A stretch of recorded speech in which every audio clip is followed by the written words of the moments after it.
Oke, selamat malam, ngobrol-ngobrol lagi sama Mas Bro ya. Biar kalian semangat, selalu saya dampingi sampai nanti cuan besar tentunya, sampai ATA baru. Mudah-mudahan kita cuan semua. Kalau melihat TA Awan Ichimoku andalan saya ini sih, ini baik-baik saja sih sebetulnya, nggak ada yang aneh-aneh gitu ya.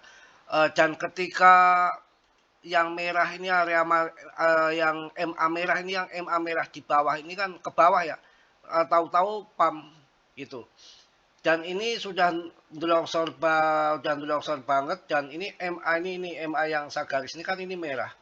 Dan ini yang bawahnya itu kan biru. Ini udah ngecross kawan, sudah ngecross. Cuma ini ada resisten awan Ichimoku di sini. Kemudian dia koreksi karena BTC-nya turun. Tapi saya rasa kan akan ke sana lah ya. Eh, Biasa masuk di bawah awan ini, masuk di bawah awan, baru nanti jualnya di atas awan.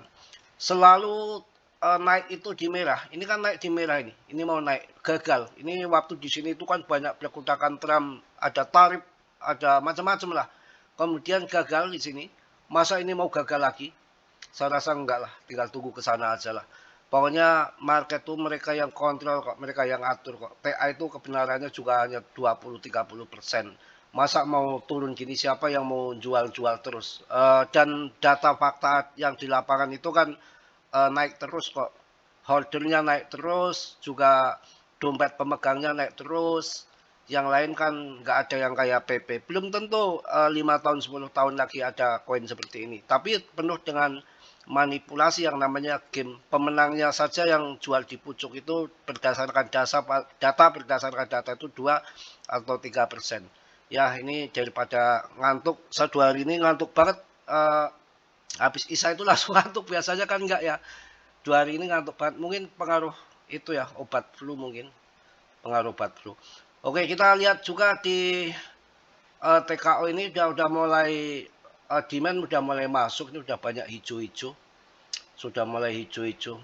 Ya banyak yang masuk sudah mulai.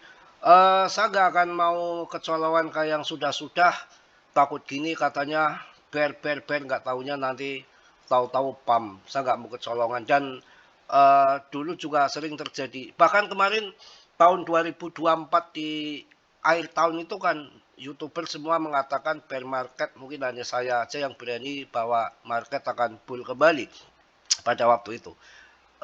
Dan pemenangnya saya nggak nyombong, karena dari luar negeri, dari Indo, itu semua membicarakan tahun 2025 itu bear. Ternyata tahun 2025 sejarah sejarah puncak dari BTC tertinggi malah di 2,1 miliar. Itu terjadi kan di uh, apa namanya, di tahun 2025 yang mengatakan mereka bear, tapi saya mengatakan bull. Saya aja yang mengatakan bull, ternyata terjadi bull karena sudah dinarasikan, digembar-gemborkan baik media di luar, di Indo semua.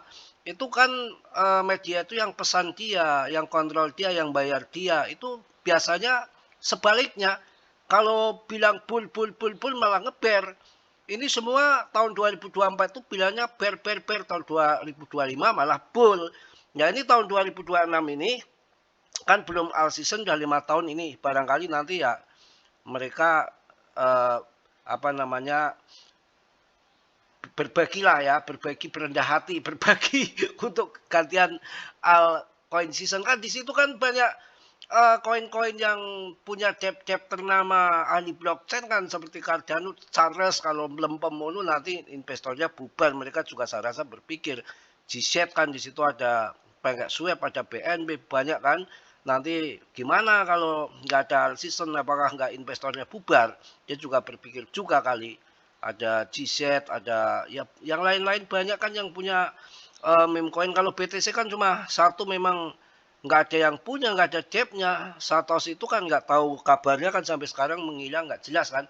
Kalau si altcoin kan banyak orang-orang besar, umpamanya si Habar itu ya, Bang Habar itu kan punya orang kuat di AS juga, belum XRP kan, Garing House itu kan, XRP. Masa altcoin mau membeli? Saya rasa tidak lah, ini hanya spekulasi saja. Yang Yang nggak kuat-kuat itu kan takut pada CL, tahu-tahu PAM. Yang namanya kripto itu asiknya begini nih. Ketika turun pakai modal dingin kita masuk aja, masuk. Yang penting koin yang bagus-bagus kita masuk. Nanti setelah naik itu malah FOMO, bukan hanya retail, paus pun FOMO karena dia juga sama punya hati kayak kita, ya tetap FOMO juga ya. Contohnya kan yang saya ngomong bolak-balik ketika BTC murah tahun 2022 250 juta padahal akan ada rencana ETF, itu udah ngebut barber. Bahkan yang kemarin saja tahun 2024 dibilang tahun 2025 barber ngeber gitu ya. Ternyata puncaknya BTC tahun 2025 2,1 miliar kan. Itu yang terjadi. Ya ini sambil nunggu malam kan ngasih info sama kalian, nyanyi-nyanyi sudah ya.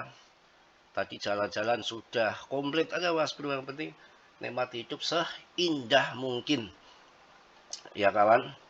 Kalau kita lihat chart yang lain ini, chartnya sih sebetulnya udah ya nggak kemana-mana sih, ini koreksi yang wajar saja. Ya ini BTC itu kan begitu kerjanya, ngajak-ngajak kalau turun naik nggak ngajak-ngajak. Tapi saya agak curiga BTCD-nya agak turun. Kita coba TA yang lainnya. TA yang lain, piye TA-nya nih?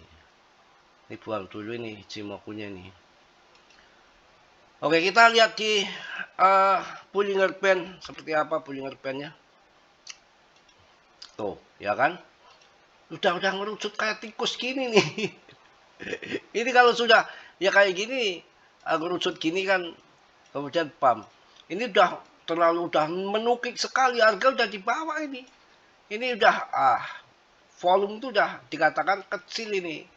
Ya, ini sebetulnya tinggal ngepam saja. Ini kan nanti kan melebar ini. Melebar candle ngikuti. Ya mudah-mudahan kawan lah. Pokoknya yang semangat aja, santai slow. Nominal saja yang turun. Ya nggak seberapa kok. Wong cuma 7% saja, dompet saya juga nggak jatuhnya, uangnya nggak terlalu banyak.